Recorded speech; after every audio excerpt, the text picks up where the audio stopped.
Welcome to another video from the CTAD clinic. My name is Dr. Mike Lloyd and I'm the clinic director. Today we're going to be going through the third in the series of the impact of complex trauma. And what this will involve is looking at the essential question is, well, why is therapy important? So for people with complex trauma, which can include the dissociative disorders, why is it that therapy is being seen as being this thing that should be done, this thing that should happen to people following a diagnosis of complex trauma? The main thing to remember is that trauma represents a barrier. It prevents things from happening. So because trauma is happening, that space and that time is being used up for the traumatic experience, and that prevents other things from happening. So in a way, trauma is the impact of trauma is that it stops the things from happening that should have happened had that trauma not been present. And by that I mean about potential.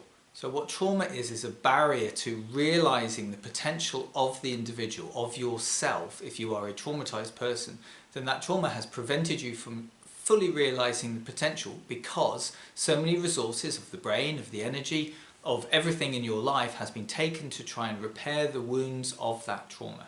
And in so doing, the statement "what could have been" becomes a wish or a hope rather than a reality. There doesn't seem to be a sense of it being possible to live the life that should have been or could have been had the trauma not taken place. And this makes sense if we think about the first video in this series about the daffodil and the orchid, is that trauma relocates the orchid into a position where it shouldn't be. So therefore the full potential of that growth does not take place until the trauma has been healed to a good enough degree. So trying to relocate the trauma is about trying to realise the potential of the self. And because when we're located in a traumatic position, all of the things start being introduced that shouldn't be there. So blame, shame, guilt, fear, avoidance, anxiety, low self-esteem, low confidence, no sense of being a strong and determined and committed person. All of these things can get removed by complex trauma. And often what a person is left with is self-loathing. A sense that they deserve nothing good and that the bad things that happen are because of them rather than the traumatic experience. And that was looked at in the second video in the series. So these all interlock. We get relocated by trauma into a place we shouldn't be, our potential is reduced, minimised or even removed completely, and we are left with a sense of self that is wrong, that is different to what it should be had we been nurtured, supported and encouraged through all aspects of our life, as a good childhood should have created. Trauma then ends up, the ongoing experience of trauma, the ongoing impact of trauma, then end up just confirming the worst aspects of self that believe that the person is bad, is evil, is a failure, will never amount to anything, and therefore the person stops trying to succeed, or they put up with a substandard quality of life or relationships because that's all they feel that they deserve. All of these things interlock and impact on each other over and over and over again, resulting in a person being nowhere near the level of potential that they could have been had none of that experience taken place. Therapy is about reversing the flow of this. It's about understanding what is the potential of the individual and striving to create this version 2 of the self, of the identity, of the personality, so that a person can see what it is that they want to be and to be encouraged to be as creative and idealistic as possible, to look at what can be achieved in that person's life. So the therapeutic statement that I really like having in the therapy room is, it's never too late. So whether it's about a person achieving family, achieving relationships, education, employment, or just happiness, peace, these things can still be achieved. It's about unlocking that potential. And the impact of complex trauma, possibly the most invasive of these, is that it prevents a person seeing that they have a better life for themselves.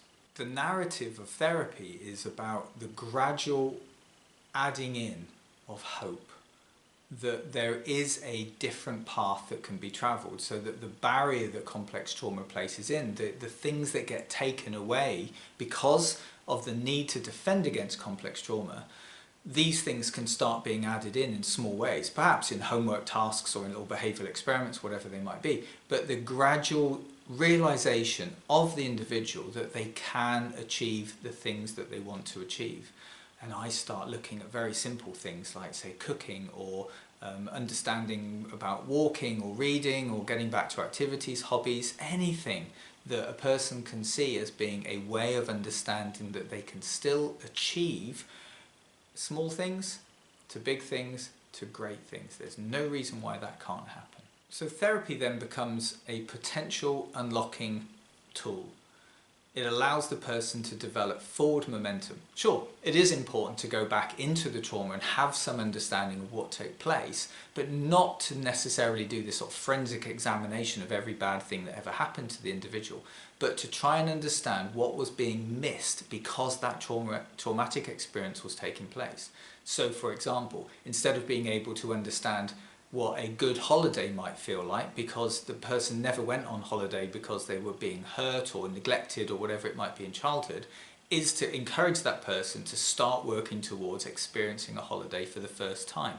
The potential is there, the opportunity is there, and it can be done in very small and very subtle and very discreet ways to allow the person to gradually develop this understanding of the ability of themselves to achieve. One of the big parts about this is to help that person understand that they have this potential. That if that potential is located correctly, so the orchid is placed with the right temperature, with the right water, with the right level of sunlight, and that sense of self is being able to be grown anew. I'm not a bad person, I'm a good person, I deserve good things in my life. Once these things have overcome and this version 2 of the person's life can be developed, therapy is absolutely intrinsic in being able to coach and mentor a person towards achieving exactly those things that they want to achieve. So